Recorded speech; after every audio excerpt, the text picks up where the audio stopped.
यह कहना गलत नहीं होगा कि अमेरिका और ईरान के बीच में जो समझौता हुआ है, जिस समझौते पर दस्तखत हुए हैं, इसका सबसे ज्यादा नुकसान इस्राएली प्रधानमंत्री बेंजामिन नेतन्याहू को हुआ है। वो अपने देश में अलग थलग पड़ते जा रहे हैं। उनके देश में जो कट्टरपंथी तबका है, हालांकि नेतन्याहू खुद बेहद कट्टरपंथी हैं, जो कट्टरपंथी तबका है वो कह रहा है कि इससे इस्राएल को सिर्फ और सिर्फ हार का सामना करना पड़ा है, इसीलिए नेतन्याहू बौखला रहे हैं, इसीलिए वो लेबनान पर रोज हमला कर रहे हैं। मगर उसका परिणाम ये हो रहा है कि अमेरिका भी उससे नाराज हो रहा है। इसी मंच पर मैं आपको बता चुका हूं कि ट्रंप ने कल ही कहा था कि बीबी को लेबनान पर हमला नहीं करना चाहिए, बाज आना चाहिए, वरना इसके परिणाम ठीक नहीं होंगे। अब अमेरिकी उपराष्ट्रपति जेडी वैंस सामने आते हैं और वो कहते हैं कि नेतन्याहू के जो करीबी नेता हैं वो लगातार ट्रंप पर प्रहार कर रहे हैं, मगर नेतन्याहू को पता होना चाहिए कि इस पूरी दुनिया में इस्राएल से कोई प्यार नहीं करता है, सिर्फ ट्रंप उनके साथ खड़े हैं। मुश्तबा खामेनी भी पहली बार सामने आए हैं और उन्होंने कहा कि हम कोई ऐसी बात नहीं मानने वाले हैं जो हमारे हित में ना हो, जो हमारे इंटरेस्ट में ना हो। और बात वहां नहीं रुकती। मोहम्मद गालिबाफ, जो कि बातचीत में शामिल थे, उन्होंने कहा कि अगर अमेरिका ने मेमोरेंडम ऑफ अंडरस्टैंडिंग का उल्लंघन किया तो युद्ध में तो उसे तमाचा पड़ा ही था, हम फिर से तमाचा मारेंगे। यही वजह है दोस्तों कि अमेरिका के अंदर ट्रंप के अपने नेता उनसे नाराज हैं। जी हां, जैसे कि आप जानते हैं कि ट्रंप ग्रैंड ओल्ड पार्टी यानी रिपब्लिकन से आते हैं। कई रिपब्लिकन नेता कह रहे हैं कि यह अमेरिका की हार है और यह ईरान की जीत है। मगर क्यों ना हो दोस्तों, 2020 को यह ट्रंप का अपना बयान था कि ईरान कभी कोई युद्ध नहीं जीता, मगर कभी भी कोई नेगोशिएशन यानी बातचीत नहीं हारा, और अब भी वही हो रहा है। ईरान ने डिप्लोमैटिकली फतह यानी जीत हासिल कर ली है। इस सब की चर्चा होगी दोस्तों, मगर सबसे पहले आइए सुनते हैं जेडी वैंस ने किस तरह से नसीहत दी है नेतन्याहू और उनके पार्टी के तमाम नेताओं को जो खुलकर डोनाल्ड ट्रंप को गालियां दे रहे हैं। जेडी वैंस नाराज हैं। कहने को वो नेतन्याहू को लेकर बहुत नाराज नहीं, कहने को उन्होंने नेतन्याहू के लिए उस तरह की शब्दावली, उस तरह के अल्फाज का इस्तेमाल नहीं किया जो ट्रंप कर चुके हैं, मगर उनके भाव में आप महसूस कर सकते हैं वो कितने नाराज हैं। I don't want to get into hypotheticals that could torpedo the deal, because I think the president's expectation is that all of our friends, the Israelis, the Arabs in the region, we're going to work together and actually see this deal to completion. Now, I saw the Axios report, that Netanyahu is fuming. That's not reflective of the conversations that I've had with him, but maybe he's saying something to somebody else that he's not saying to me. What I will say, and this does bother me, is that you've seen people within Bibi's cabinet who have come out and attacked the deal, and in some ways very personally attacked the President of the United States. And I guess my message to them would be twofold.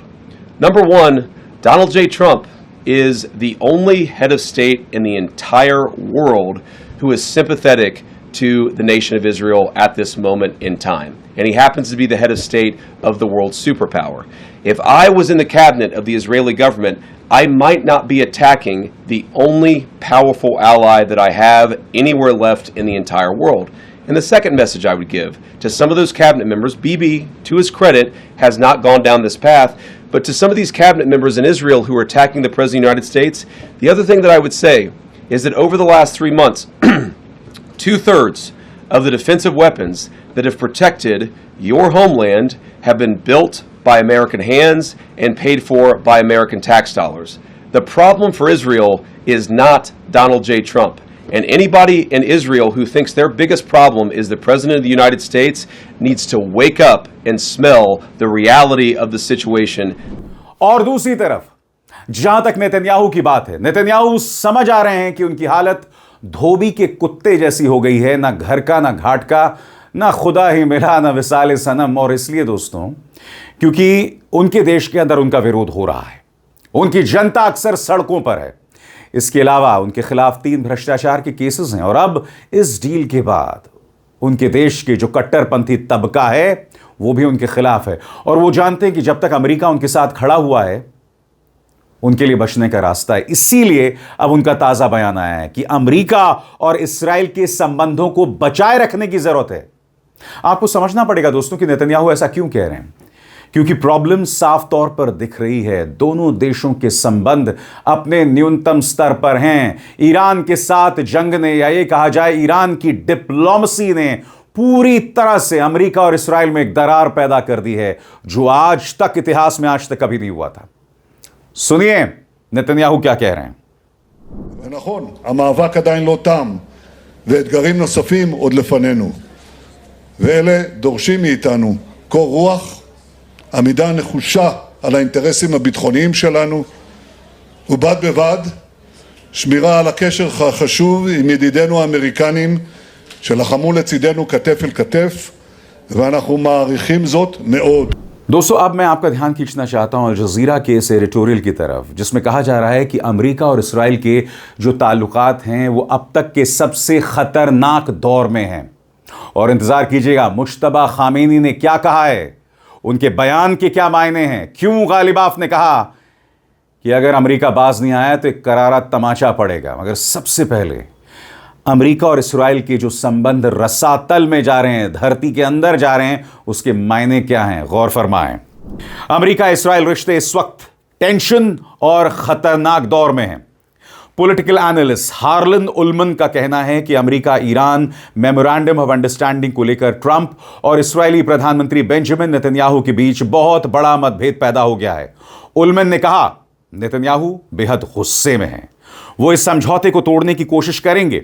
हालांकि Netanyahu ने publicly इस समझौते की आलोचना नहीं की है, criticise नहीं किया है, लेकिन मीडिया रिपोर्ट्स और जानकारों के मुताबिक वो इस डील से नाराज हैं। उनका मानना है कि यह समझौता अक्टूबर में होने वाले चुनाव में उनकी दोबारा जीत की गुंजाइश को नुकसान पहुंचा रहा है। उल्मन के मुताबिक जब ट्रंप खुलेआम नेतन्याहू को फटकारते हैं और ये दिखाते हैं कि सारे फैसले की कमान उनके हाथ में है, तो इससे नेतन्याहू के विरोधी उम्मीदवारों को राजनीतिक फायदा मिल सकता है।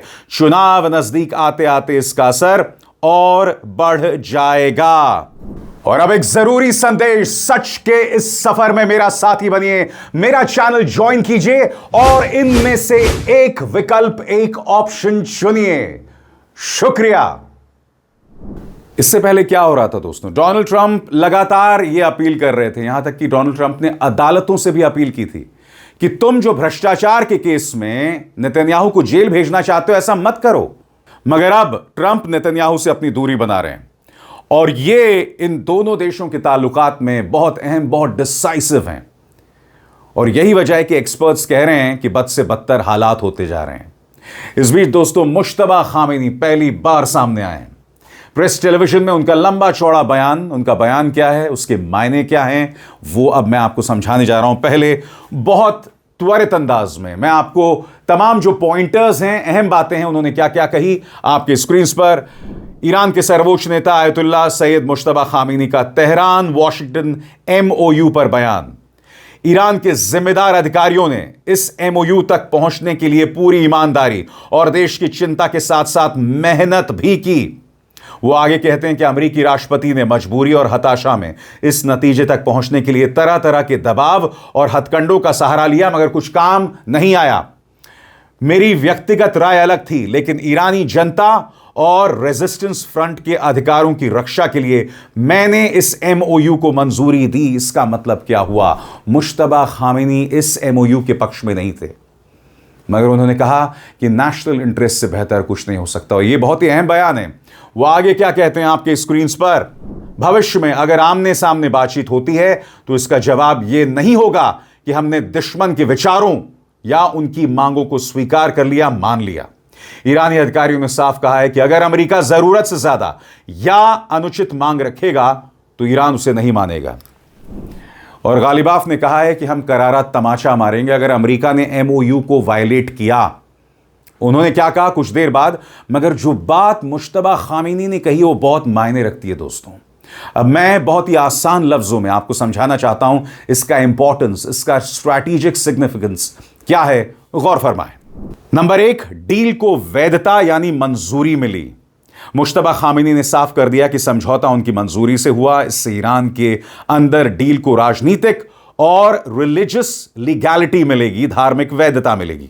दूरी भी बनाए रखी। उन्होंने यह भी कहा कि उनकी निजी राय अलग थी, पर्सनल राय अलग थी, यानी अगर डील आगे चलकर नाकाम होती है तो वो खुद को इससे पूरी तरह से नहीं जोड़ रहे हैं। अमेरिका पर प्रेशर, ट्रंप को हताश, निराश बताकर ईरान यह संदेश दे रहा है कि समझौता अमेरिकी दबाव की वजह से नहीं बल्कि ईरान की शर्तों और ताकत की वजह से हुआ। हार्डलाइनर्स को संदेश, बातचीत का मतलब सरेंडर नहीं। यह ईरान के कट्टरपंथी और रेजिस्टेंस समर्थक गुटों को शांत करने की कोशिश है जो अमेरिका से किसी भी समझौते को शक की निगाह से देखते हैं। लाल रेखा यानी रेड लाइन कायम है। आखिरी बिंदु सबसे महत्वपूर्ण है। ईरान पहले से संकेत दे रहा है कि 60 दिन की आगे की बातचीत में अगर अमेरिका परमाणु कार्यक्रम, मिसाइल कार्यक्रम या अन्य एडिशनल शर्तें थोपने की कोशिश करेगा तो तेहरान पीछे हट सकता है। देखा आपने, यहां बहुत अहम बात यहां पर मुश्तबा खामेनी ने कह दी है। डील को मंजूरी भी दे दी मगर उससे एक दूरी भी बना ली। और मैं चाहता हूं ऐसे में आप सुने जेडी वैंस क्या कह रहे हैं, क्योंकि जेडी वैंस उस क्रिटिसिज्म को एड्रेस कर रहे हैं जहां यह कहा जा रहा है कि आखिरकार ईरान विश्वासघात करेगा। तो यहां पर सीधे तौर पर यह कहा जा सकता है कि यहां पर दोष कभी भी ईरान का रहा नहीं है। 12 दिन का युद्ध चला, बातचीत ही चल रही थी ना, तब आपने उसके साथ विश्वासघात किया। 40 दिन का युद्ध चल रहा था, बातचीत ही चल रही थी, आपने फिर उनके साथ विश्वासघात किया। इसीलिए जेडी वैंस यहां जो कह रहे हैं उसके कुछ खास मायने नहीं है। सुनिए उन्होंने क्या कहा। I certainly think they recognize the leverage that the United States has over them. We've seen that in a number of our conversations. We've seen that just in their behavior over the last couple of days. They certainly recognize that the United States has great leverage. Will that ultimately lead to a change in behavior? I don't know. I've seen skeptics of the deal. People say the Iranians will never change their behavior. Well, maybe that's true, and if so, they don't get any of the benefits of the bargain. But isn't it worth trying? Isn't it worth seeing whether this incredibly weakened position that the President of the United States has put the Iranians under, whether that motivates them to change their behavior, not just vis-a-vis the West, but vis-a-vis the Middle East? इंतजार कीजिए दोस्तों, मैं आपको बताऊंगा कि Trump की party के अंदर किस तरह से ट्रंप के खिलाफ बगावत शुरू हो रही है। यह बहुत अहम खबर है। याद कीजिएगा, जब युद्ध को लेकर जब ट्रंप की ताकत कमजोर हुई थी कांग्रेस में, तब भी कम से कम 4 रिपब्लिकन्स ने डेमोक्रेट्स का साथ दिया था। उसकी हम चर्चा करेंगे, मगर मोहम्मद गालिबाफ, जिन्होंने बहुत ही सख्त शब्दों का इस्तेमाल किया अमेरिका के खिलाफ, और वो भी डील होने के बाद या डील और बातचीत का जो दौर शुरू होने वाला है उस दौरान वो क्या कहते हैं, गौर फरमाइए। हम आपके संदेश के तहत हैं। सुप्रीम लीडर ने हमें जो जिम्मेदारी दी है वो समझौते की सभी शर्तों और प्रावधानों को यानी रूल्स को लागू करवाने की है। अगर दूसरी तरफ से बेईमानी हुई तो समझौता तोड़ा गया या जरूरत से ज्यादा मांगे रखी गई तो दुश्मन को करारा जवाब देने में हम जरा भी नहीं हिचकेंगे। युद्ध के दौरान उन्हें एक बार तमाचा पड़ चुका है। अगर वे फिर उसी रास्ते पर चलना चाहते हैं तो इस बार उन्हें जोरदार तमाचा पड़ेगा। मगर क्या आप जानते हैं अमेरिकी राष्ट्रपति डोनाल्ड ट्रंप को सबसे बुरी खबर कहां से मिल रही है? अपने ही पार्टी के नेताओं से। CNN की इस खबर पर गौर कीजिए दोस्तों। Trump's Iran agreement draws rare reproach from powerful Republicans. यहां पर बाकायदा रिपब्लिकन्स की तस्वीरें हैं, senator Ted Cruz, senator Bill Cassidy, और बताया जा रहा है कि ट्रंप की इस डील को लेकर उन्हीं के पार्टी के जो नेता हैं वो नाखुश हैं। सबसे पहले मैं आपको बताना चाहता हूं कि CNN की खबर दरअसल कहती क्या है, उसके बाद मैं उसके मायनों की चर्चा आपके साथ करूंगा। खबर आपकी स्क्रीन्स पर। 24 घंटे के अंदर ही GOP यानी रिपब्लिकन पार्टी के कई बड़े सेनेटर्स ट्रंप की ईरान नीति और बातचीत की शर्तों पर खुलकर शक जताने लगे हैं। इनमें से कई लोग तो ट्रंप से पूरी रणनीति बदलने की मांग कर रहे हैं। कुछ सेनेटर्स, खासकर वे जिन्हें दोबारा चुनाव लड़ने की चिंता नहीं है, ट्रंप के समझौते पर जमकर हमला कर रहे हैं। लुइजियाना से सेनेटर बिल कैसिडी ने गुरुवार को यह कहा, ईरान पहले से ज्यादा मजबूत होकर निकला है और हम कमजोर हो गए हैं। टेक्सास के सेनेटर जॉन कॉर्नाइन जो कांग्रेस छोड़ने वाले हैं, उन्होंने कहा, अब तक जो कुछ मैंने इस समझौते के बारे में सुना है उसने मेरी चिंताएं बढ़ा दी हैं।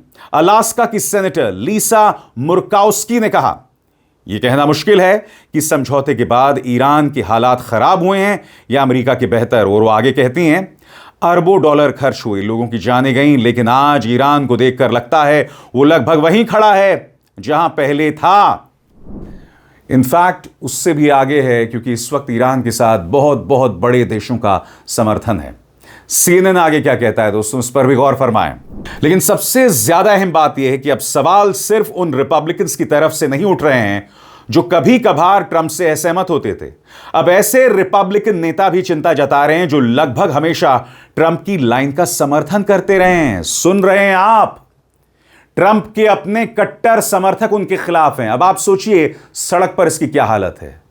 मैगा यानी जो मेक अमेरिका ग्रेट अगेन के जो समर्थक थे, जो कि ट्रंप का नारा है, वो भी उनसे नाराज हैं। और ये नवंबर के लिए ट्रंप के लिए बहुत अच्छी खबर नहीं है। आगे रिपब्लिकन पार्टी के भीतर बढ़ती ये बेचैनी ट्रंप के लिए बहुत बड़ी वार्निंग है। अगर समझौते में बड़े बदलाव नहीं किए गए तो आने वाले वक्त में कांग्रेस में वोटिंग होने पर यह अंतिम समझौता पास नहीं हो पाएगा, जबकि कांग्रेस पर फिलहाल रिपब्लिकन्स का ही कंट्रोल है। कुछ नेताओं को यह भी शक है कि कोई अंतिम समझौता होगा भी या नहीं, और ऐसे हालात में ट्रंप और रिपब्लिकन पार्टी लंबे समय तक राजनीतिक अनसर्टेनिटी यानी अनिश्चितता में फंस सकते हैं, जिसका नुकसान उन्हें नवंबर के चुनावों में उठाना पड़ सकता है। तो सारा खेल चुनावों का है दोस्तों। रिपब्लिकन्स को चिंता है। मैंने अक्सर आपको इसी मंच पर बताया कि किस तरह से डेमोक्रेट्स जो हैं वो जमीन तैयार कर रहे हैं ट्रंप के इंपीचमेंट की। वो लगातार अपील कर रहे हैं रिपब्लिकन से कि जब तक ट्रंप सत्ता में हैं, राष्ट्रपति हैं, तो इसका नुकसान अमेरिका को लगातार होता रहेगा। और आप गौर फरमाइए, मुद्दा सिर्फ उन 4 सेनेटर्स का नहीं है जिसका जिक्र मैंने किया और CNN की खबर बताई नहीं। इसके अलावा ढेरों सेनेटर्स हैं जो खुलकर अब ट्रंप के खिलाफ बोल रहे हैं, उनके अपने कट्टर समर्थक बोल रहे हैं, और यह किसी भी हालत में ट्रंप के लिए अच्छी खबर नहीं है। आज के इस कार्यक्रम का क्या मकसद था? ट्रंप कमजोर हुए, नेतन्याहू कमजोर हुए, और मजबूत कौन हुआ है? ईरान मजबूत हुआ है। और यह हकीकत है जिसे हम नजरअंदाज नहीं कर सकते। अब इसार शर्मा को दीजिए इजाजत। नमस्कार।